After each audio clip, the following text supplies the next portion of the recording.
Assalamualaikum warahmatullahi wabarakatuh. Perkenalkan, nama saya Reni Lukas, NIM F2018-01086. Saya dari kelas B2 Farmasi. Hari ini saya akan memaparkan materi tentang hubungan struktur dan pengembangan senyawa agonis dan antagonis.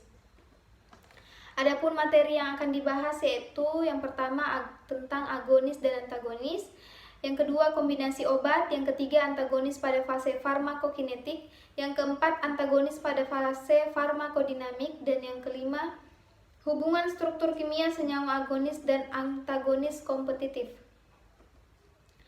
Kita masuk pada pembahasan yang pertama tentang antagonis dan agonis.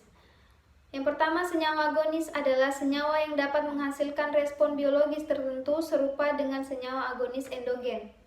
Sedangkan antagonis adalah senyawa yang dapat menetralisir atau menghilangkan respon biologis senyawa agonis. Pada umumnya, senyawa antagonis mempunyai dasar struktur yang mirip dengan senyawa agonis. Untuk kombinasi obat, kemungkinan melibatkan campuran dua atau lebih obat dalam satu formulasi. Penggunaan dua obat dalam formulasi yang berbeda dan diminum bersama-sama atau penggunaan dua obat yang diminum dalam waktu yang berbeda tetapi kemudian berada bersama-sama dalam darah. Hal-hal di atas dapat menimbulkan masalah interaksi obat sehingga kemungkinan terjadi peningkatan atau penurunan efek obat atau bersifat antagonis. Kombinasi obat memungkinkan juga dapat meningkatkan aktivitas obat, yaitu efek potensiasi dengan cara meningkatkan ketersediaan farmasetik, meningkatkan ketersediaan biologis dan proteksi terhadap proses bioaktivasi, menurunkan ekskresi obat, dan meningkatkan proses bioaktivasi. Yang kedua, efek sinergisme yang berdasarkan pengaruh obat pada fase farmakodinamik. Kombinasi obat digunakan apabila yang pertama, obat-obat tersebut mempunyai efek potensiasi atau dosis yang digunakan untuk masing-masing obat. Yang kedua, untuk mencegah resistensi mikroorganisme. Yang ketiga, pada kasus ini di mana penyebab infeksi tidak dapat diidentifikasi secara cepat, sedangkan pasien memerlukan penanganan dengan segera. Kombinasi obat menjadi tidak rasional atau tidak diinginkan apabila salah satu menimbulkan efek potensiasi yang berlebihan terhadap obat lainnya. Yang kedua, salah satu obat tidak tercampurkan dengan obat yang lain oleh karena berinteraksi secara kimia atau karena dapat menghambat atau bersifat antagonis terhadap efek terapeutik obat yang lain. Yang ketiga, pada kasus obat antiparasit, bila efek terapeutik yang dihasilkan kombinasi obat tidak lebih baik dibandingkan bila diberikan sebagai obat tunggal, maka kombinasi tersebut dapat meningkatkan resistensi parasit.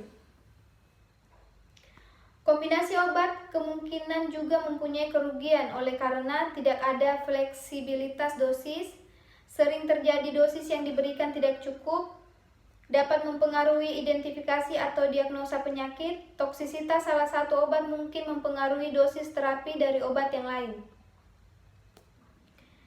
Antagonis pada fase farmakokinetik. Antagonis pada fase farmakokinetik pada umumnya adalah antagonis kimia atau netralisasi. Dasar dari antagonis kimia adalah adanya interaksi antar obat pada objek biologis sesudah absorpsi. Antagonis kimia akan berinteraksi dengan senyawa agonis, menghasilkan produk tidak aktif sehingga jumlah agonis yang berinteraksi dengan reseptor menurunkan dan aktivitas biologis obat juga menurun. Contoh antagonis kimia adalah antikoagulan. Heparin yang bersifat asam dapat berinteraksi dengan protamin yang bersifat basa sehingga senyawa menjadi lebih aktif.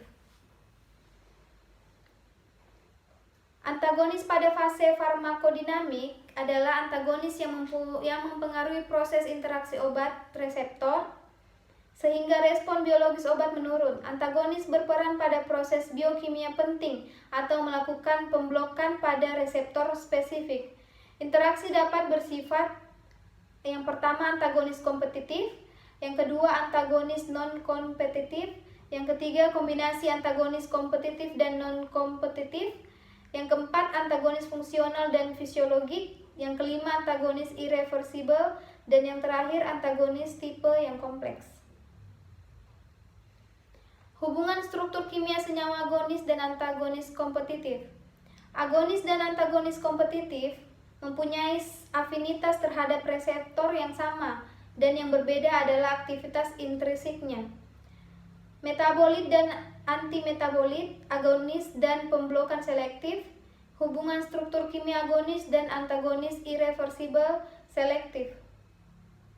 Baiklah, mungkin itu saja pemaparan materi dari saya. Lebih dan kurangnya mohon dimaafkan. Wabillahi taufiq wal hidayah. Wassalamualaikum warahmatullahi wabarakatuh.